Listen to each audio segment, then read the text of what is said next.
சாமி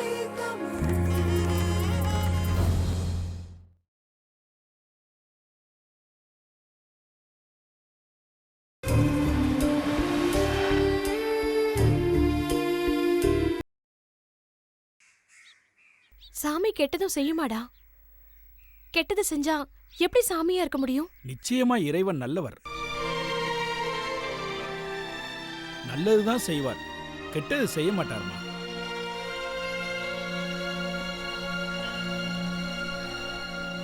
கெட்டதை செய்யறதுக்கு பேர் தான்மா சாத்தான். இறைவனை முழு மனசோட விசுவாசத்தோட வேண்டிக்கிட்டா நினைச்ச காரியம் நல்லபடியா நடக்குமா. இறைவனை நம்பிக்கையோட பிரார்த்தனை செய்யுமா. வணக்கம் ஃபாதர், இவங்க தான் என் அக்கா. அன்னைக்கு நான் சொன்னேன்ல, அது இவங்க தான். வணக்கம் ஃபாதர். தம்பி உங்ககிட்ட பேசினதெல்லாம் என்கிட்ட சொல்லிருக்கான். அக்கா, நீ சொன்னாதான் ஃபாதர் எனக்கு மியூசிக் கத்து தருவாராம். சொல்லுக்கா. தம்பி மியூசிக் கத்துக்கணும்னு ஆசைப்படுறான். உங்க சர்ச்சில் அதுக்கு வாய்ப்பு இருக்கா ஃபாதர்? சனி ஞாயிறு 2 நாள் மியூசிக் கிளாஸ் நடக்கும்மா. பிரேயர்ல கூட பாடலாம், ஹார்மோனியமும் வாசிக்கலாம். ஆர்வமுள்ள பிள்ளைங்கெல்லாம் கத்துக்கிட்டு தான் இருக்கிறாங்க. தம்பி மாதிரி பசங்களும் படிக்கலாமா ஃபாதர்? இவனால முடியுமா? நிச்சயமா முடியுமா. உங்க தம்பி ரொம்ப திறமையான பையன். மியூசிக் கத்துக்கணுங்கிற ஆசையும் ஆர்வமும் அவர் முகத்திலே தெரியுதுமா. பிள்ளைங்களுக்கு எதுல ஆர்வமும் ஈடுபாடு இருக்குதோ அதைத்தாம நாம ஊக்குவிக்கணும். எனக்கும் விருப்பம் தான் ஃபாதர். ஆனா எங்களோட சூழ்நிலை. உங்க தம்பி உங்க சூழ்நிலை எல்லாத்தையும் சொன்னாருமா. இப்படி ஆர்வமுள்ள பிள்ளைங்களுக்கு தான் நாங்க உதவி செய்யறோம். நாளைக்கு சர்ச்சுக்கு இவரை கூட்டு வாங்க, மத்ததெல்லாம் நான் பாத்துக்கிறேன். சரி, இவரோட கண்ணுக்கு என்ன பிரச்சனை? பிறவிலேயே பார்வை போச்சா இல்ல இடையில தான் ஏதாவது ஆச்சா? இல்ல ஃபாதர், நல்லாதான் இருந்தான். ஸ்கூல்ல படிச்சுக்கிட்டு இருந்தான். எங்க அப்பாவோட கடைக்கு போயிட்டு வரும்போது ஆர்மிக்காரன் செல் அடிக்க ஆரம்பிச்சிட்டான். செல்லு விழுந்து வெடிச்சதுல எங்க அப்பா இறந்துட்டாரு. இவனுக்கு பார்வை போயிடுச்சு.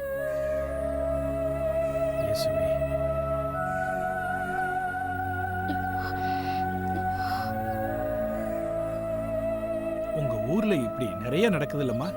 ஆமா ஃபாதர், எங்க கதை முடிவில்லாத கதை. சரி, இவர் ஹாஸ்பிட்டலுக்கு கூட்டு போனீங்களா?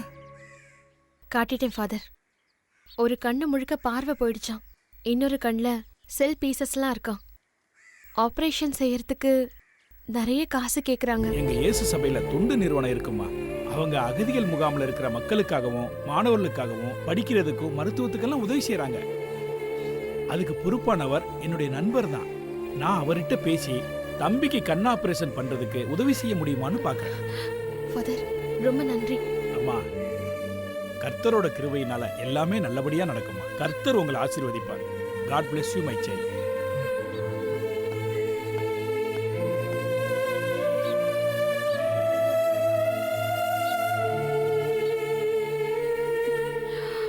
போலாமா? வா.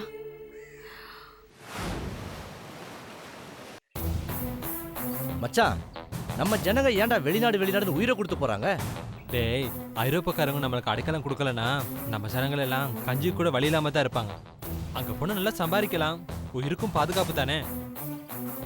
நம்ம ஜனங்க தான் எங்க போனாலும் அவங்க புத்தியை காட்டாம விட மாட்டாங்களே. அதுவும் நம்ம ஊர்ல கஞ்சிக்கு வழி இல்லாம சுத்திட்டு இருந்தவங்களாம் அங்க போய் பண்ற அட்டகாசம் இருக்கு. அதனாலதான் வெள்ளைக்காரன் எவனையும் உள்ளேயே விட மாட்டேன்றான். ஏன் எல்லாரையும் பொதுவா குறை சொல்லிட்டே இருக்கீங்க? எவ்வளவு ஜனங்க நல்லா இருக்காங்க தெரியுமா? இன்னும் எவ்வளவு உதவி செஞ்சுட்டு இருக்காங்க. அட நீ வேற, இவங்களுக்கு பொழைக்க போன இடத்துல ஜாதி சங்கம்லாம் தேவையா? அது மட்டும் இல்ல, ஊர்ல சுடுபட்டு செத்தா மாதிரி அங்கேயும் சுடுபட்டு செத்துட்டு இருக்காங்க தெரியுமா? டேய், ஒரு சில சம்பவத்துக்காக நாமளே நம்ம பல்ல குத்தி மோந்து பார்க்க கூடாதுடா. எல்லா இடத்துலயும் எல்லாரும் தான் இருப்பாங்க. மச்சான், நான் ஒரு கதையை கேள்விப்பட்டேன்டா. நம்ம பையன் ஒருத்தன் லண்டன்ல ஒரு வீட்டுல வேலை பார்த்துட்டு இருந்தானா. அந்த வீட்டுல வயசானவங்களை பாத்துக்கிறதா வேலையே. அந்த வெள்ளைக்காரன் இவனை படாத பாடுபடுத்திருக்கான். இவன் என்ன தெரியுமா பண்ணிருக்கான்? இருடா, சிலோன்காரன் என்ன பண்றான்னு பாருடான்னு சொல்லிட்டு ஊருக்கு போற எல்லா ஏற்பாடும் பண்ணிட்டு அந்த பெருச துண்டு துண்டா வெட்டி ஃப்ரிட்ஜ்ல வச்சு பூட்டிட்டு ஊருக்கு போயிட்டானா. ஐயோ, இப்படியுமா நம்ம ஜனங்கள் பண்றாங்க? இந்த மாதிரி ஒரு சிலர் செய்யறனால தான் நம்ம யாரையும் உள்ள விட மாட்டேங்கிறாங்க. நம்ம ஜனங்க அங்க போய் கக்கூச கழுவிட்டு குப்பையை அள்ளிட்டு ஊர்ல வந்து காட்டுற பந்தாவை பார்த்துட்டு ஊர்ல இருக்கவங்களாம் அங்க படையெடுத்தா அவன் விடுவானா? இதை வச்சு ஏஜென்ட்னு சொல்லி எத்தனை பேர் வாழ்க்கையை கெடுத்திருக்கானுங்க தெரியுமா? உண்மை என்னன்னு தெரியாம நீங்க சும்மா கேட்ட கதையை வச்சு பேசாதீங்க. நீ இவ்வளவு பேசுற, உனக்கு ஒரு வாய்ப்பு கிடைச்சா நீ போகாம இருக்க போற? இவர் இப்படிதான் பேசுவாரு. வாய்ப்பு வந்தா முன்னாடி போய் நிப்பாரு. தெரியாதா எங்களுக்கு? இவரால போக முடியாதனால போனவங்கள கரைச்சி கொட்டி கொண்டிருக்கிறார். வெளிநாட்டிலேயே நம்ம நினைக்கிற மாதிரி இல்லடா. பனியிலையும் குளிர்லையும் கஷ்டம்தான். அங்க கக்கூஸ் கழுவுனாலும் ஊருக்கு காசு அனுப்புறாங்கல்ல. ஆமா, நீ வெளிநாடு போப் போற, அதனால அப்படிதான் பேசுவேன். என்ன ஏதோ வெளிநாடு டாபிக் போயிட்டு இருக்கு? என்ன ஃப்ளைட்ல போறீங்களா இல்ல கப்பல்ல போறீங்களா? வெளிநாட்டுல நம்ம சனங்க நிலைமை பத்தி சும்மா எங்களுக்கு தெரிஞ்சதை பத்தி பேசிக்கிட்டு இருந்தோம். சரி விடுங்க. இன்னைக்கு ஏஜென்ட் வரேன்னு சொல்லிருக்காரு. அத்தை பார்த்தாங்கன்னா அவ்வளவுதான். அதான் அங்க வர வேண்டாம், இங்க வாங்கன்னு சொல்லிருக்கேன். இப்ப வந்துருவாரு. அக்கா, யாருக்கா முதல்ல வெளிநாட்டுக்கு அனுப்ப போற? அதான் நானும் யோசிக்கிறேன். ஏங்கா, தர்மானாவை முதல்ல அனுப்பலாமே. அவர் தானே வீட்டுக்கு மூத்தவர். ஆனா அவரு கோவக்காரரு. பொறுமையா இருந்து காரியத்தை சாதிக்க தெரியாது. அவர் அமிச்சோன்னா போறதுக்கு முன்னாடியே ஏஜென்ட் ஆளோட சண்டை போட்டு காரியத்தை கெடுத்துருவாரோன்னு யோசிக்கிறேன். மச்சான், நீ வேணா போயேன்டா. நீ தான் அந்த மாதிரி வேலைக்கெல்லாம் சரியா வருவ. ஆர்மிக்காரனுக்கு அல்வா கொடுத்துட்டு வந்தவன் தானே நீ.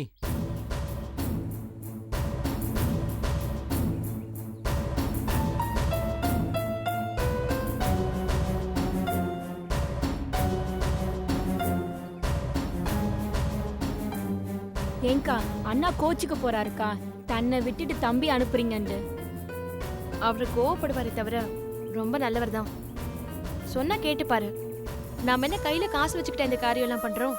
கடன் வாங்கி தானே செய்யறோம். இல்ல, செல்வா போனாதான் சரியா வரும். முதல்ல கடன் அடைக்கணும். அதுக்கப்புறம் அண்ணா அனுப்புனா போதும். அதுக்கப்புறம் பிரச்சனையே இருக்காது. ஏங்கா, நல்லா யோசிச்சுதான் முடிவு எடுத்திருக்கீங்களா? முடிவே பண்ணிட்டேன். Hi, good morning. எப்படி இருக்கீங்க? என்ன எல்லாரும் வெளியே நிக்கிறீங்க? உள்ள கரண்ட் இல்ல, நீங்க உள்ள வாங்க. ஆமா, கரண்ட் இல்ல, நீங்களே வெளியே நிக்கிறீங்க. அப்புறம் இங்கேயே பேசி பிடிச்சிருமா? பரவாயில்ல. இத பாருங்க, என்ன பாத்துட்டீங்கல்ல, இனிமே லண்டன் போய் இறங்கிட்டதாவே நினைச்சுக்கீங்க. என்னன்னு எப்படி சொல்றீங்க? இத பாரு தம்பி, என் ரூட் எப்பவுமே கிளியரா இருக்கும். இது வரைக்கும் நான் அனுப்பின யாருமே மாட்டினதே இல்ல. என்ன நம்பிட்டீங்கன்னா நீங்க லண்டன் போன மாதிரி தான். சொன்னபடி செய்வேன். ஆனா ஆஸ்திரேலியாவுக்கு அனுப்புறேன்னு சொல்லி கூட்டிட்டு போய் முன்ன பின்ன தெரியாத கடல் தீவுல இறக்கி விடுறாங்கன்னு சொல்லி பத்திரிக்கையில படிச்சோம். அந்த மாதிரி எதுவும் ஆயிராதே. தம்பி, அது வேற கதை, இது வேற கதை. இங்க நம்ம ஜனங்க தான் ஏமாறுறதும் ஏமாத்துறதும். ஆஸ்திரேலியாக்காரன் எப்பவுமே இலங்கை அரசாங்கத்துக்கு சப்போர்ட் ஆனவன். இது தெரியாம நம்ம ஜனங்க தான் ஏமாந்துறாங்க. ஆஸ்திரேலியா போற ஆசையில தான் அப்படி போய் மாட்டிக்கிறாங்க. ஆனா நீங்க போறது லண்டனுக்கு. ஏர்போர்ட்ல எதுவும் பிரச்சனை வந்துடாதுல்ல? ஆமா, அதுக்கு தானமா நாங்க இருக்கோம். அது சரிண்ணே. எங்கட சொந்தக்கார பையனை இப்படித்தான் ஒரு ஏஜென்ட் அனுப்புனாரு. அவனை ஹாங்காங் ஏர்போர்ட்ல பிடிச்சி ஜெயில போட்டாங்க. ஜெயில இப்ப லாண்ட்ரி வேலை பாக்குறானா. அந்த மாதிரி எதுவும் ஆயிராதுல்ல? தம்பி, நீங்க ஒன்ன நல்லா புரிஞ்சுக்கணும். இந்த சென்னையில நிறைய ஏஜென்ட்டுங்க இருக்காங்க. அதுல செல்ஃபி செல்வான்னு ஒருத்தன் இருக்கான். அவனும் நம்ம ஆளுதான். அவன் தான் இந்த மாதிரி காசை வாங்கி ஏமாத்துவான். அவனை மாதிரி எல்லாரையும் நினைக்கூடாது. இது வரைக்கும் ஆயிரக்கணக்கான பசங்களை நான் தான் லண்டனுக்கு அனுப்பியிருக்கேன். எந்த பிரச்சனையும் வந்ததில்லை. அதுவும் இல்லாம எப்பவும் ஒரே மாதிரி அனுப்பாம புது புது ரூட்ல அனுப்பினோம்னா எந்த பிரச்சனையும் வராது. அவ்வளவு ஏன், இந்த கும்மிடி பூண்டி முகாம்ல இருந்து 10 பேரை அனுப்பியிருக்கேன். அவங்க அங்க இறங்கின அப்புறம் தானே எனக்கு காசே கொடுத்தாங்க. இப்போ போன்ல பேசுவாங்க. நீங்க ஒண்ணு கேட்டு பாருங்களேன். அப்போ நாங்களும் இறங்கினதுக்கு அப்புறம் காசு கொடுக்கலாம்ல? தம்பி, வெளிநாடு போற விஷயம் ஒவ்வொரு காலகட்டத்திலயும் ஒவ்வொரு மாதிரி இருக்கும். ஆனா இப்ப அப்படி இல்ல தெரியுமா? இங்க பாருங்க, நான் இந்த ஏஜென்ட் வேலையை காசு சம்பாதிக்கிறதுக்காக செய்யல. நம்ம நாட்டுல செத்தது போக மீதி இருக்கிறவங்க நல்லா இருக்கணும்ன்ற நல்ல எண்ணத்துல தான் இதை செய்யறேன். இத பாருங்க, நம்ம நாட்டு மக்களுக்கு செய்யற சேவையா தான் நான் இதை செஞ்சுட்டு இருக்கேன். என் அண்ணன் தம்பி எல்லாம் வெளிநாட்டுல தான் இருக்காங்க.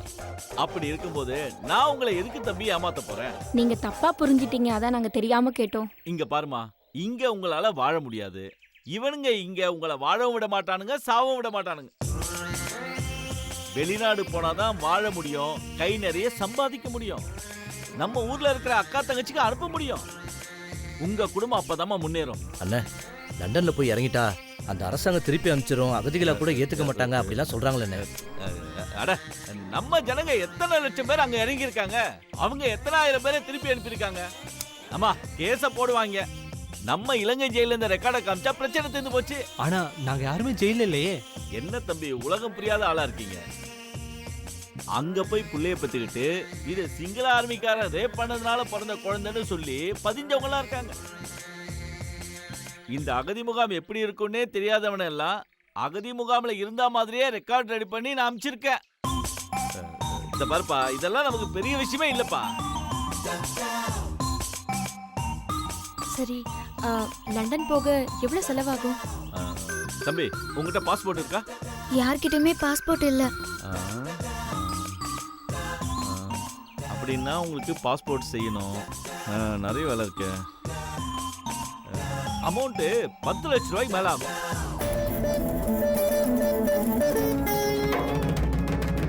அவ்வளோ பணம் ஆகுமா? இங்க பாருங்க, திருச்சி கேகே நகர்ல ஒரு பொண்ணு ரெடியா இருக்கா. அவ புருஷன் லண்டன்ல இருக்கான். அவன் காசை கட்டிட்டான். இதே மாதிரி சென்னை வலசரவாகத்துல கூட 2 பசங்க போறதுக்கு ரெடியா இருக்கானுங்க. அவங்களோட சேர்ந்து உங்களை அனுப்புறதுக்கு ஏற்பாடு செஞ்சிடலாம். 15 நாள் நீங்க லண்டன்ல இருப்பீங்க. கையில இருக்கிற வாய்ப்பை மிஸ் பண்ணிடாதீங்க, அப்புறம் ரொம்ப லேட் ஆகும். சரிண்ணே, நாங்க பணம் கட்டிட்டா நீங்க எந்த வழியா அனுப்புவீங்க? இந்த மாதிரி விஷயம்லாம் வெளியில சொல்லக்கூடாதுமா, ஏன்னா அது பின்னாடி பிரச்சனையை உண்டாக்கிடும். சரி, இருந்தாலும் நீங்க நம்ம ஊர் ஆளுங்கன்றதால சொல்றேன். சினிமா ஷூட்டிங்காக இங்க இருந்து லண்டன் போவாங்க இல்லையா, அவங்க கூட சினிமாக்காரங்க மாதிரி உங்களை அனுப்பி விட்டுருவேன். நீங்க பிரச்சனையே இல்லாம பத்திரமா போய் சேர்ந்துடலாம். இந்த வாய்ப்பு எப்பயுமே வராது. நீங்க அங்க போய் இறங்கிட்டீங்கன்னு வச்சுங்க, என் ஃப்ரெண்டு வக்கீல் ஒருத்தன் அங்க இருக்கான். அவன் உங்களுக்கு எல்லா ஏற்பாடும் செஞ்சு கொடுப்பான். யோசிச்சு முடிவு சொல்லுங்க.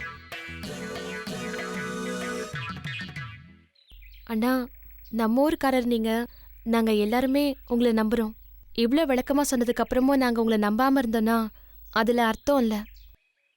என் தம்பி செல்வாவுக்காக நான் காசு கட்டுறேன். எப்படிக்கா அவ்வளோ காசு கட்டுவ?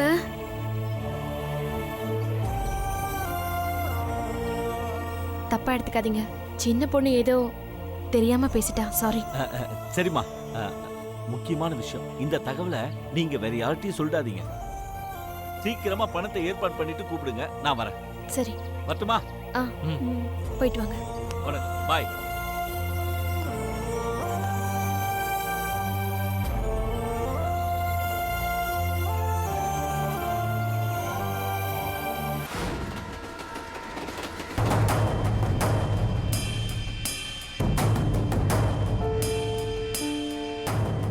நிறைஞ்சா எப்பவும் அந்த இடத்துல தான் உட்காந்துருப்போம். இப்போ என்ன புதுசாக இடத்த மாத்திட்டேன்? இவ்வளோ நாளாக உங்ககிட்ட பழகுறேன், கொஞ்சமாவது நான் கற்றுக்க வேணாமா? எப்பவும் ஒரே இடத்துல இருந்தா போலீஸ்காரங்க நம்மளை ஈஸியாக கேட்ச் பண்ணிடுவாங்க. அப்பப்போ இடத்த மாற்றிக்கிட்டே இருக்கணும். ஓ, அதான் ஃபோன் நம்பரே மாத்திட்டியா? ஆமாம், ஃபோன் நம்பர் மாதிரி தேவைப்பட்ட நம்ம கேரக்டரையும் நம்ம மாற்றிக்கிட்டே இருக்கணும். நீ பிறவி கிரிமினல்ரா. அதை உன்னை முதல்ல பார்த்தப்போ புரிஞ்சுக்கிட்டோம். அதனால தான் உன்னை எங்கள் டீம்லேயே சேர்த்துக்கிட்டோம். நம்மளுக்குள்ள எழுதப்படாத ஒரு அக்ரிமெண்ட் இருக்கு, தெரியும்ல? அது என்னது எழுதப்படாத அக்ரிமெண்ட்? நாம யாரும் போலீஸ்ல மாட்டிக்க கூடாது. அப்படியே மாட்டிக்கிட்டாலும் யாரும் யாரையும் காட்டி கொடுக்க கூடாது. டேய், என்னென்னத்தையோ கடத்தி கடல்ல கப்பல் வாங்கி ஓட்டினவங்களாம் இன்னைக்கு பெரிய தொழிலதிபர். இது என்னடா சாதாரண வேலை? தப்பு பண்ணிட்டோம்னு மட்டும் நினைக்க கூடாது. அப்படி நினைச்சிட்டோம்னா அது நம்மளே காட்டி கொடுத்துரும். மனசாட்சியாவது மண்ணாங்கட்டியாவது நம்ம கிட்ட இல்ல, அதனால இருக்கிற இடத்துல இருந்து எடுக்கிறோம். நம்ம கிட்ட இல்லங்கிறதுக்கு நம்ம மட்டும் தான் காரணமா? சரி, இப்ப அதெல்லாம் பேசிட்டு இருக்க முடியாது. நீ சீக்கிரம் மேட்ருக்கு வா, நம்ம சீக்கிரம் இடத்த காலி பண்ணணும். ஆல் டீடைல்ஸ் இதுல இருக்கு. நம்ம கூட்டாளிங்க லண்டன்ல இருந்து இதை அனுப்பியிருக்காங்க. இந்த டீடைல்ஸை வச்சு நமக்கு தெரிஞ்ச சீக்ரெட் வழியில டூப்ளிகேட் ஏடிஎம் கார்ட்ஸ் ரெடி பண்ணியாச்சு.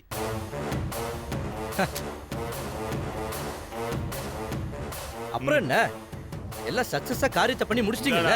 ஏய், ஏடிஎம் கார்டு வெளியே எடுக்காத, உள்ளவே. யாராவது பாத்திர போறாங்க. கை கட்டினது வாய் கட்ட வேணாமா? நாம இனிமே தான் கவனமா காய் நவத்தணும். எல்லா ஏடிஎம்லயும் கேமராவும் இருக்கும், வாட்ச்மேனும் இருப்பான். வாட்ச்மேன் ஒன்றும் பெரிய பிரச்சனை இல்லை, கேமரா தான் பிரச்சனை. அதான் என்ன பண்றதுன்னு யோசிச்சுட்டு இருக்கோம். வாட்ச்மேன் இருக்கிற ஏடிஎம்ல ஹெல்மெட் போட்டு போனா உள்ள விட மாட்டான். ஹெல்மெட்டை கலட்டிட்டு உள்ள போனா கேமரால முகம் தெரிஞ்சிடும்.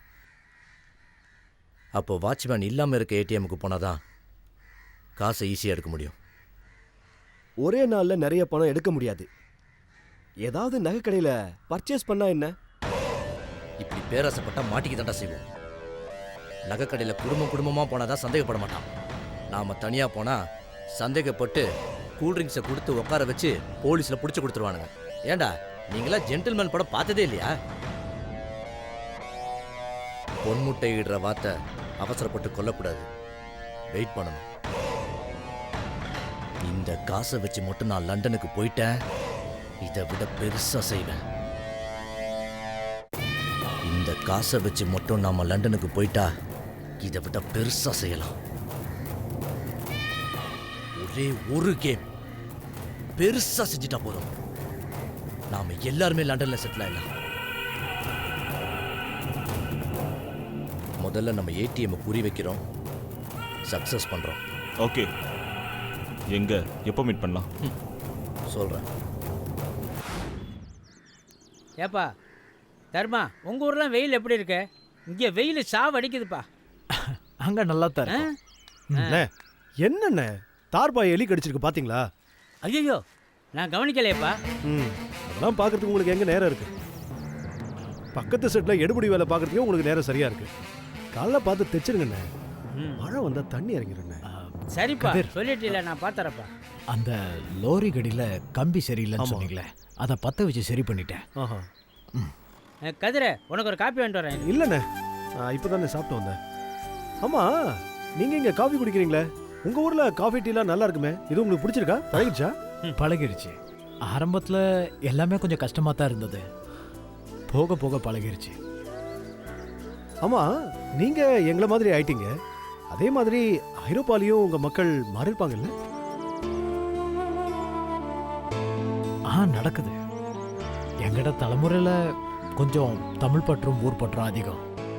அவையோட வாரிசுகிட்ட அதெல்லாம் இல்லை, அதெல்லாம் அங்கே வளர்ந்ததுங்க. எல்லாம் அங்கே உள்ள வாழ்க்கையிலேயே பழியிட்டதுகள். அங்கே உள்ள தாய் தகப்பனுடைய கவலையே அதான். அவங்களுடைய பிள்ளைகள் வெள்ளைக்காரனை கல்யாணம் பண்ணி கொண்டு எல்லாத்தையும் மறந்துடுதுகள். ஒரு நாள் எல்லாம் மாறி போகும் போல தெரியுது, அதான் சொல்கிறேன். இங்கே தாங்க கொஞ்சமாச்சும் வேறு இருக்கு, அதுலேயும் இவங்க சுடுதண்ணி ஊற்றிட்டாங்க. சரி, கியூ பிரான்ச்காரங்க இப்போ ஹோட்டல் பக்கம்லாம் வராங்களா இல்லையா? தெரியல, நான் ஹோட்டல் பக்கம் போகிறதில்ல. அவங்களுக்கு காரியம் நடக்கணுண்டா கூட்டி கொடுக்குற வேலையை கூட செய்வாங்க. நீங்கள் கியூ பிரான்ச்னு சொல்லும்போது தான் எனக்கு ஒரு விஷயம் ஞாபகத்துக்கு வருது. கும்மிடிப்பூண்டி முகாமில் இருந்து என்கிட்ட ஒரு பையன் வேலை பார்த்தான். அவன் அடிக்கடி வேலைக்கு வரமாட்டான். என்னடான்னு கேட்டால், முகாமில் கியூ பிரான்ச்காரங்க செக்கிங்கு, முகாம்லேருந்து யாரையும் வெளியே போகக்கூடாதுன்னு சொல்லிட்டாங்கன்னுவான். அப்புறம் கொஞ்ச நாள் அவன் வேலைக்கே வரல. என்னடான்னு விசாரிச்சா அவன் ஒரு பெரிய கதையை சொல்கிறான். அந்த பையன் இங்கே தமிழகத்தில் அரசியல் பண்ணுற ஒரு கட்சி கூட்டத்துக்கு போயிருக்கான். அங்கே கியூ பிரான்ச்காரங்க இந்த பையனை பார்த்துட்டு யாருன்னு கேட்டு விசாரிச்சிருக்காங்க. அப்புறம் தினமும் ஆஃபீஸ்க்கு வர சொல்லி ஒரு தூக்கம் கொடுத்து டீ வாங்கிட்டு சொல்லி அனுப்பியிருக்காங்க. அவனும் அதை வேலைன்னு நினச்சி போயிட்டு வந்திருக்கான். அரசியல் கூட்டத்துக்கு போனதுக்கு தண்டனையா? அவன் சொல்லும்போது நான் அப்படி தாங்க நினச்சேன். ஆனால் விஷயம் அது இல்லை. தூக்குவாளியில் பதிஞ்சிருந்த இவன் கைரேகையை எடுத்து வச்சிருக்காங்க. அந்த ஏரியாவில் எந்த திருட்டு நடந்தாலும் முதல்ல இவன் கைரேகையை வச்சு தான் ஒத்து பார்த்துருக்காங்க. ஏதாவது ஒரு சின்ன பிரச்சனைனாலும் இவனை தூக்கி தான் முதல்ல உள்ள வச்சிருக்காங்க. அந்த பொடியன் திருடுவானா? ஏதோ ஆர்வ கோளாறுல அரசியல் கூட்டத்துக்கு போயிருக்கான். அவன் அரசியல் பேசுவானா திருடுவானா இது கூட தெரியாத மரமண்டைங்க தான் இங்கே கியூ பிரான்ச்சில் இருக்கானுங்க. அட சும்மா போங்க தம்பி, தமிழ்நாட்டு போலீஸ் எல்லாம் அவளை கேவலமாக நினைச்சிடாங்க தம்பி. அவங்க சிங்கம், எப்பேற்பட்ட கடத்தல்காரங்களையும் பிடிக்கிறாங்க தெரியுமா? அவங்களால தான் முடியும் தம்பி. அண்ணே, அது அவங்களா பிடிக்கிறது இல்லைண்ணே, எதிராளி காட்டி கொடுத்தாதான் இவனுங்க பிடிப்பானுங்க. தர்மா, நான் கிளம்புறேன். போர் வழியில் உங்களை வீட்டில் இறக்கி விட்டு போகிறேன், வாங்க. ஏப்பா தர்மா, பேசாம செட்டில் தங்கப்பா. வெளியில போனா போலீஸ்காரன் பிடிச்சி கடிச்சிட்டு போயிட போறான். என்னண்ணே, உங்களுக்கு தனியாக படுக்க பயமா இருக்கா? அவருக்கு குடும்பம் இருக்குண்ணே. அட என்ன கதிர, கல்யாணமா ஆகலன்ற அப்புறம் எப்படி குடும்பம் இருக்குன்ற? ஏன் கல்யாணம் ஆகலைன்னா என்ன? தம்பி தங்கச்சிங்களா இருக்காங்கல்ல, அவங்க குடும்பம் இல்லையா? கதிர், நீங்க தப்பா எடுத்துக்கலண்டா, நான் ஷெட்லேயே தங்கிடுறேனே. எங்க இப்போதான் வேலைக்கு சேர்ந்துருக்கீங்க, நீங்க பாட்டிங்க நைட்லாம் தங்கினீங்கன்னா நிறைய வேலை கொடுக்குறோன்னு உங்க தங்கச்சி தப்பா எடுத்துக்க போறேன். யாழ்னி அப்படிலாம் நினைக்க மாட்டா, நான் பேசிக்கிறேன். என்னண்ணே நினைச்ச சாச்சிட்டியா? நான் போனதுக்கு அப்புறம் ஏதாவது சரக்கு அடிக்கணும்னு நினைச்சேன், அப்புறம் நல்லா இருக்காது, பார்த்து நான் பார்த்துக்கிறேன். சரி. ஏப்பா, நீ வேணா போற வழியில இவங்க வீட்டில் ஒரு வார்த்தை சொல்லிட்டு போயேன், தர்மா செட்டில் தான் தங்கியிருக்காருன்னு.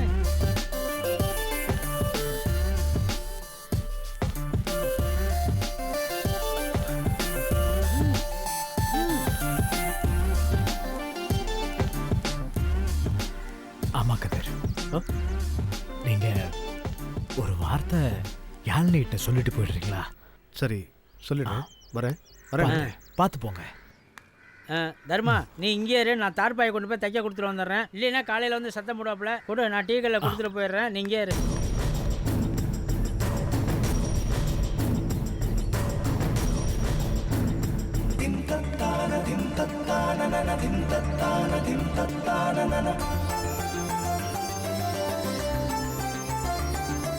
dim tattana dim tattana dim tattana dim tattana